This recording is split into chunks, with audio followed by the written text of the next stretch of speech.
Guys, matulog na ko. Duha na lang, last 2 na lang.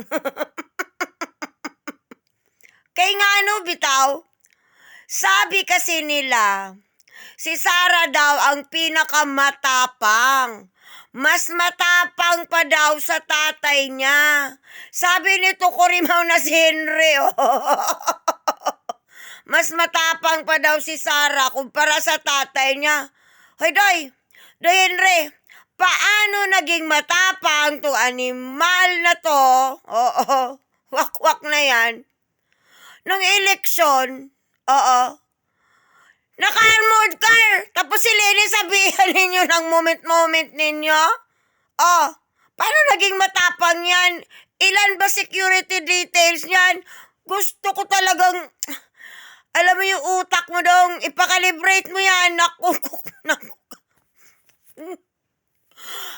Magtigil na daw sa pagdidilulubi.